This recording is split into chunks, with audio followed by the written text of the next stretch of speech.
Bonjour, bonsoir et bienvenue dans cette Actu Hebdo numéro 18. Je suis Brian Blackenley en compagnie de Maxine Roy. Et bonsoir. Pour le résumé de cette semaine dans l'actualité, nous avons 3 sujets, la criminalité, la politique et l'événementiel. Et je laisse Brian vous parler du premier sujet de criminalité. Tout à fait, on commence directement dans le vif du sujet avec un braquage de banque en 50-70 qui a eu lieu en début de semaine. Un seul individu a été arrêté sur les 3 braqueurs recensés sur les lieux. Celui-ci a écopé de 25 000 $ d'amende, ainsi que 30 000 $ d'amende, de dédommagement, 4 heures de pénitencier et 150 000 $ de saisie de biens illégaux sur lui.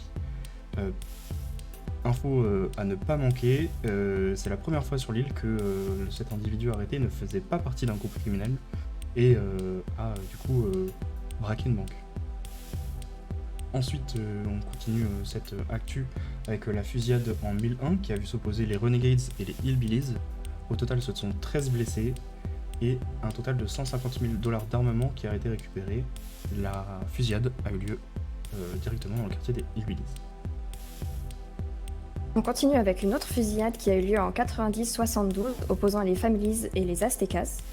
En tout, 12 personnes ont été inculpées pour agression à main armée et ont écopé d'amende à hauteur de 90 000 $ et 1h30 de pénitencier chacun. Et 2 personnes ont reçu une amende de 7 000 $ et 7 500 $ pour possession de catégorie 2 sans PPA. Et toujours à propos des Families et des Aztecas, une opération de police a eu lieu au barrage où les forces de l'ordre avaient repéré les 2 groupes et ont tenté de les appréhender à cet endroit. Plusieurs coups de feu auraient eu lieu et il y aurait eu également des arrestations. Tout à fait. Toujours concernant des braquages de supérettes ont été recensés cette semaine. Le suspect demandait, ou plutôt exigeait de l'argent à ses victimes. Il a été appréhendé et condamné pour agression à main armée et racket. Et s'est vu écoper d'une amende de 50 000 $, 12 000 $ de dédommagement pour les victimes et 2 heures de pénitencier. On conclut avec ceci la partie criminalité et je laisse Maxine commencer la partie politique. Pour la politique, on commence avec une première modification d'un code, c'est le code des institutions. La nomination du procureur général se fera désormais par le gouvernement et l'Assemblée n'aura qu'un rôle consultatif à ce sujet. Tout à fait. Autre modification de code, cette fois-ci du code du patrimoine, le changement de carte grise est devenu payant à hauteur de 10 000 $ à chaque vente. Cet argent reviendra finalement dans les caisses des forces de l'ordre qui font cette transaction. Les mairies ont également été habilitées à célébrer des unions civiles et à signer des contrats de mariage. Et la dernière modification concerne les arrêtés de la mairie du Sud, qui a décidé de la suppression de l'aide au logement à part pour l'aide à la chambre d'hôtel. Elle a également transféré la gestion de la prime CDI et du remboursement des diplômes aux entreprises, à part pour les primes CDI et les diplômes des services publics qui dépendent de la mairie du Sud. Il y a également eu du changement pour le remboursement partiel des impôts des entreprises et l'ajout de la réduction d'impôts pour les primes CDI et les diplômes quand les entreprises vont les verser à leurs employés. Et pour continuer sur les changements qu'il y a eu cette semaine, ce mercredi s'est tenu le résultat des élections gouvernementales. C'est donc la liste ASAP qui a été élue, avec M. Davis et M. Bogart qui prennent la tête du gouvernement.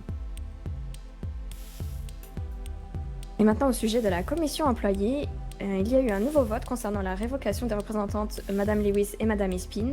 Le vote a confirmé leur révocation, il y a donc eu de nouvelles élections, et c'est Mme Crowley et Mme Lofton qui continuent le mandat. Dans les nouveautés, le syndicat du Los Santos Fire Syndicate, le syndicat des pompiers, a vu le jour. Autre chose qui a vu le jour, c'est la messagerie entreprise des juges. Pour le moment, elle n'est pas utilisable en l'état. Il faut donc toujours continuer de passer par la messagerie du gouvernement pour les contacter, mais cela devrait être corrigé dans les plus brefs délais. Enfin, pour finir avec la politique, nous avons eu dimanche la visite du président français, M. Samuel Etienne. Il a fait le tour de l'île en visitant quelques entreprises et services publics. Tout à fait, on a encore pu voir un beau convoi mis en place par les forces de l'ordre. Partie événementielle maintenant. Cette semaine, c'était le retour du Benny's Super Special Stage, la deuxième édition. Comme la dernière fois, c'était 2 pistes qui ont été ouvertes pour l'occasion. La grande finale se tiendra le 15 décembre avec 16 participants. Il y aura évidemment un cash prize à la clé. Et nous avons également l'arrivée de l'association Ironman créée par Monsieur Carter, un ancien organisateur du triathlon. Son but est de dynamiser la vie sportive de l'île. Et enfin, samedi dernier a eu lieu la course anniversaire des 2 ans du Zombie Car. Le vainqueur était Monsieur Juice. Il a remporté un bon d'achat de 20 000 $ aux zombies. Effectivement, il pourra du coup bénéficier de cette remise sur son prochain achat de véhicule. Cela conclut notre Actu Hebdo numéro 18. Merci à tous de nous avoir écoutés. Merci Maxime de m'avoir accompagné sur cette session.